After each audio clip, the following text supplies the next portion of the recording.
I'll tell you what, I'm enjoying the insight of what actually goes into an interview. I take for granted what they all do every week between WW Today and everything else. Wow, a lot goes into these interviews.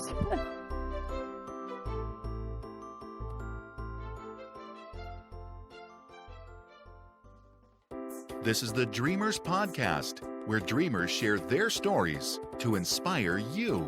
Now, join host Joe Pardo as he interviews a dreamer who's living their dreams.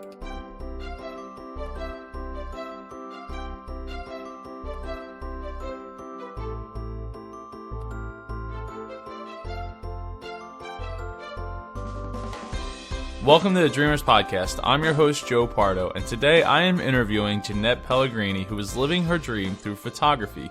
Welcome to the show, Jeanette. Hey, Joe. Thanks for having me. Thank you for coming on. I really appreciate it. Why don't we get started by giving some background about yourself? Okay. Well, I currently live in Long Island, New York, a 40-minute drive away from one of the greatest cities in the world. Currently work as a freelance photographer. Pretty much divide my time up between, photographing events, parties. I do portraits of kids with the sports photos, like, the Little League baseball cards. But predominantly the thing that I love doing the most, where my big passion lies, is in entertainment photography. Photographing concerts, live bands. I love doing theater, Broadway. Pretty much anything that involves a stage, I'm happiest in front of the stage with camera in hand, capturing whatever is transpiring on it in front of my eyes. Yeah, like I said, I do freelance, so I shoot for a bunch of different companies. Pretty much anybody that will hire me to take photos, I am there, because money is always good. One of the places I shoot for, Getty Images, which is an online stock photo agency. I do a lot of the entertainment stuff for them, which is great because they'll call me up. They'll send me out to do concerts and shows. And, like I said, the fact that I live 40 minutes away from New York City is a blessing, and pretty much one of the entertainment capitals of the world, and cover all the events. That's currently where I'm at the moment. So what would you say inspires you? Probably the biggest inspiration is seeing other people living their dreams, other people who are passionate about something and found a way to do this dream. No matter what obstacle they had to overcome, they are doing what they love. So basically, pretty much what you're trying to do with the show right here. Listening to other stories of people doing what they love to do. I think it's more impressive to find somebody who's doing a career of something that they are passionate about, as opposed to them, working on Wall Street, making a six-figure salary and having all this money. To me, that's not impressive. The artist in the basement strumming on his guitar, making his way through the band, the whole concert circuit, that's way more impressive to me than somebody who's making tons of money. It's very difficult to live your passion, and you have to usually make great sacrifice. I appreciate your thoughts on the show and what I'm trying to accomplish here. I'm sure that you've had to make sacrifices to live your art and your dream, and we'll get into that. I was going to say, you ain't kidding. So let's go back to how your dream came about. Okay, well, pretty much since I was a kid, I have loved photography. I mean, I could trace back to being 4 years old, and my neighbor across the street, who had the little toy Fisher-Price 110 camera, and her telling me that her camera took real pictures, and me going home crying to my parents, how come my camera doesn't take real photos? From there, I always had an interest in photography, and I guess somewhere around 5th grade, my mom got my first camera for my birthday one year. And just pretty much was always taking pictures ever since then. In high school, I was very involved with the yearbook and the school newspaper. I always had the camera on me and pretty much knew this was always something I loved. And I just remember one day my mom saying to me, "Hey, why don't you think about becoming a photographer?" And I was like, you know what? That's not such a bad idea. So when it came time for college, pretty much I had a one-track mind. I was going to go for photography and ultimately went to Hofstra University where I got a degree, Bachelor's of Arts, majoring in fine arts with a specialization in photography. I'm one of the lucky people who knew what they wanted to do from an early age and did whatever I could to do that. It was never an option of doing anything else. It was photography was it. That's what I need to do. That's what I have to be doing. And I'm quite frankly, I'm miserable if I'm not doing it. That's really good to hear that your mom was so supportive. What about the rest of your family or maybe even friends? Were they as supportive? My family has been very, very supportive. They knew this is what I wanted to do and were always there backing me up. As far as friends go, some have been very supportive. Others I don't think necessarily understood what I'm doing because it's definitely, as a freelancer, you definitely have a different work schedule than everybody else. My work schedule, I don't work, Monday to Friday, 9 to 5. I work seasonal. Winter, there's not a whole lot going on. Spring is crazy. Summer's nuts. Fall, it dies down. Winter's dead. And there are days where I'm working literally 20 hours where I'm going from one shoot into the next, running my own Amazing Race marathon all over Long Island and New York City. And that's definitely something that I had issues with friends who, going out to a bar on a Friday night and they're ready to party. But in the meantime, I have to be on a soccer field at 7 a.m. to take photos of, little kids holding soccer balls. On the flip side, okay, on a Tuesday night, I don't have to work Wednesday morning. I can go out Tuesday night and I got to get up early. I have to be to work 5 minutes from my house at 9 a.m. It's like, really? So, that part has been a struggle, but through it all, I do have great friends that do support me and do understand and, are right there behind me. Another thing that's also difficult in the freelance is the fact that I don't necessarily know what my schedule is.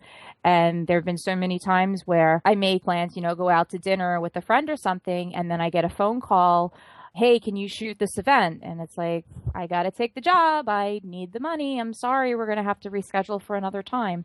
So it's definitely a lot of pros and cons to it. Yeah, it could definitely be tough. I could see where it would strain friendships and or family relationships. So what steps did you take to get started making it go from a hobby in high school to let's go to college for this? Well, pretty much age-wise, probably was in college at probably the worst possible time because I went to college and pretty much when I was in school was just around when the internet and email and all that was started. And man, do I sound old. But pretty much I went to school and learned all about the darkroom and developing film and inhaling chemicals. I always joke that with the amount of chemicals I inhaled, my kids are going to have 5 heads. So yeah, after 4 years worth of inhaling that stuff.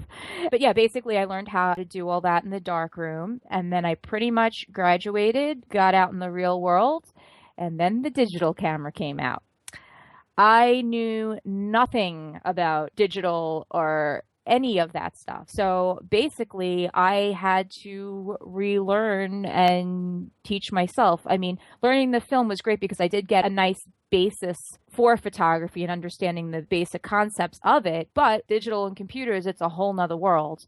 Pretty much had to teach myself as much as I could, whether it be taking continuing ed classes or just talking to other photographers or just having people just help me out with what I can. And even still to this day, it is frustrating because I feel like I did miss out on some of, photography 101 digital class right from the start that had I known that right from the get-go, things would have made a little bit more sense now. But I'm doing good for myself. I'm putting along.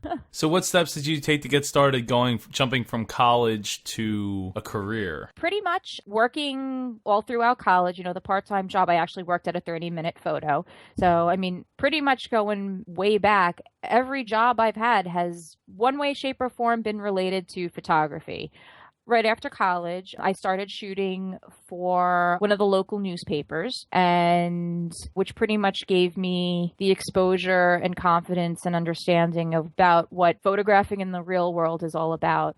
You know, when you're dealing with news and events and stuff like that, I also learned that it's not so much about the camera and knowing photography skills. You also have to have a lot of people skills and understand where you can go, where you can't go, who you need to talk to. That goes into photography as well. So, but yeah, pretty much I started out with a local newspaper.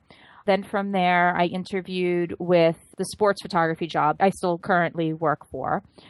Pretty much early on, I do remember there really was a kind of turning decisive point. Like I had mentioned before, I love photography, but my specific passion has always been entertainment photography, concerts, theater, any of that. And I had been working part-time at the sports portrait place, and a position had opened up for full-time. So I was like, okay, you know what, maybe I should take this full time. You know, might be nice to have a steady paycheck, because that is another downside of freelancing. Money is not steady by any stretch of the imagination. It's feast or famine. Winter's dead, spring is crazy, and living paycheck to paycheck. I thought, you know what, this might be a good idea to take a job where I'd get a regular paycheck. Well, first day I was supposed to start working at this job, I end up getting a call literally for my dream shoot. One of my favorite bands at the time was looking for a photography assistant, and it was non-paying, but it was still the opportunity to photograph one of my favorite bands. And I was left with this decision. Do I take the dream job, or do I go my first day of the 9 to 5 steady job? Well, I made the decision, I followed my heart, and I went with the band shoot. And I'll tell you, I am so happy I did, and I made that decision. Because by photographing that band, it opened up so many doors for me. I got to meet so many people, photograph other bands. And going back to the sports job, I lasted, I think, less than a week in the full-time position. I was miserable. I can't do office work. I am too much of a independent free spirit who needs to come and go as she pleases and not be told you need to sit at an office. So it was definitely a very good learning experience about myself, and basically boils right down to just follow your heart. Things have a way of working themselves out. So could you talk about some of the roadblocks that you've hit over the course of your time as a photographer? Probably the biggest one as a freelance photographer is lack of money. I am certainly not rolling in the dough by any stretch of the imagination. It's definitely a compromise, and something about doing anything in the arts, there's not a whole lot of money there. So I definitely have to balance my work schedule out in terms of doing the jobs that fulfill me as a photographer and artist versus the jobs that pay the bills. You know, like it or not, I got to pay that Visa bill every month. That's definitely been a challenge. And scheduling things, like I was saying before, it is very seasonal. And like this time of year, it's spring, early summer, June, it's crazy right now between graduations and dance recitals and concerts and everything. And I mean, there are days where I just go on marathon, where I'm lucky if I get like a 4-hour nap from like 1 a.m. till like 5 a.m. But yeah, it's definitely physically exhausting. And like I said, driving from one place to the next, running and racing, it's my own personal amazing race. I think another problem that I'm definitely overcoming right now, I'm sure a lot of people are sort of in the same boat as an artist, is the fact this day and age with computers and how programs and things like Photoshop or cameras, digital cameras, they're so accessible to the general public. Especially with photography, it's so difficult because everybody is standing behind me with the cell phone hovering over my head, trying to take the same pictures I am. Yeah, so in this day and age, with everybody having a cell phone, you know, a camera phone, and, you know, hovering over my shoulder with the cell phone, it feels like it totally devaluizes what I do as a photographer. Trying to understand that I love what I do, but this is also something that I make a living out of, and I do need to get paid for what I do. So, I mean, that's definitely been a struggle and very hard. But I mean, it's something that I'm trying to learn to overcome, but it's definitely a challenge. So, what are some of the ways that you've tried to overcome these roadblocks, like scheduling, money, and everybody being a photographer? Well, pretty much as far as the scheduling goes, I've learned to just suck it up, just keep on going, and eventually I'll get a day to catch up on sleep. Yeah, money, it's definitely been a challenge. I am very lucky that I do have a very supportive family, and they help me out when financially things get a little low. But I've just been doing it for so long. I always find a way to do it. I always say, where there's a will, there's a way. And as far as overcoming cell phones hovering over my head, I'm still working on that one. It's very, very frustrating. People need to understand, if there's more than one camera, your subject is going to be looking everywhere, but at the camera that's the most important that you need to document for the event. It's definitely been a struggle, and especially online too. People just right-click save. Copyright means absolutely nothing, but I'm realizing it's not just photography. It's all items in the artistic field, whether it be music or video or whatever. It's sort of a free-for-all. Definitely something I am still working on. So, is there any parts of your photography dream that haven't quite worked out? Yeah, I mean, pretty much what I had just said about everybody else having a camera. Jobs are sometimes a little bit more scarce. Losing a job to, I just bought an iPhone, so I don't need you to take the pictures. Or my camera is a 300 megapixel camera, which really means nothing if you don't know how to use it. I'm still chugging along and trying to make the most of what I got. So if you were stranded on a deserted island with your family, what 3 things would you want to have with you? Well, depending on what members of the family I'm with, a shotgun might be one of the items I need. But yeah, if I was on a deserted island, the obvious answer probably for me would be my camera, because I need to have my camera and wander and explore and take photos. So I'm with my family as well. So yeah, shotgun, camera. And yeah, that's about it. That's all the only 2 items I need. Well, for anybody curious, what kind of camera do you use? I currently am shooting with the Canon 7D, which is a great camera. I'm pretty much all Canon. I love my Canon camera and lenses. Of course, there's a couple of other cameras that I'm drooling over, but I don't quite have $4,000 at the moment to spend on a camera. But we're getting there. So, what do your dreams for the future look like? Pretty much to be able to continue to do what I'm doing. I would love to be a little bit more financially stable. I mean, I understand this is the career path that I chose, but it would be nice to have money from time to time. I mean, I think my ultimate dream right now is I would love to basically be able to be paid to travel somewhere to take photos, whether it's like going on tour with a band and being their tour photographer. I'm a huge Disney fan, or being able to photograph one of the Disney parks and have my photos be used in their promotional material or tour maps or programs or whatnot. Same thing as far as Broadway goes. My dream job is to be the one photographing the stills of the shows that my pictures are used in all the promotional material. But right now there's actually just really one person on Broadway that's doing it. And unless something happens to her, I don't see that position opening up anytime soon. So, real quick, because you're such a Disney fan and that's how I know you, something I've been asking more recently to the people that I know are Disney fans is, what got you into Disney? Pretty much, I grew up with it. I tease my parents all the time. They made the mistake of taking me there when I was 2 years old, and I've never stopped obsessing about going there.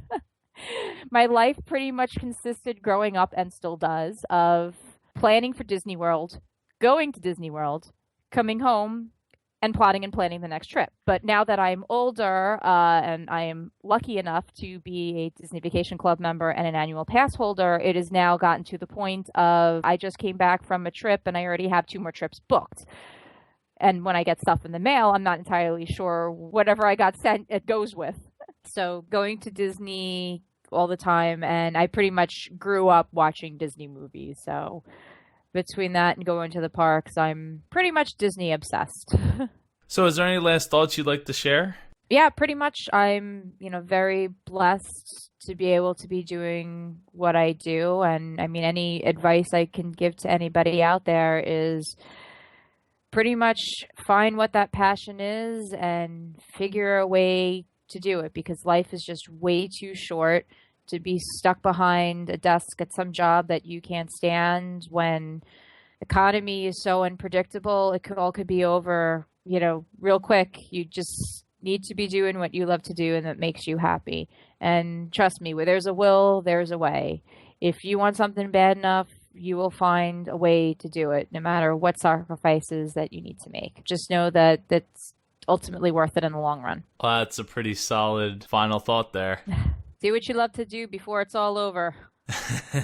So is there any Facebook, websites, Twitter handles you'd like to share? Yeah, you can find me at my website, JeanettePellegrini.com, and I'm on Facebook at facebook.com/JeanettePellegrini. Well, thank you for coming on the show, Jeanette. I really appreciate it, and I'd love to have you back on in 6 months, a year, and talk about how you've come along since then. Well, thanks, Joe. I definitely would love to come back on again. Thanks again for having me. This was a lot of fun. Well, not a problem. I really appreciate you coming on, and it was a lot of fun. Yeah. And see you later. Adios.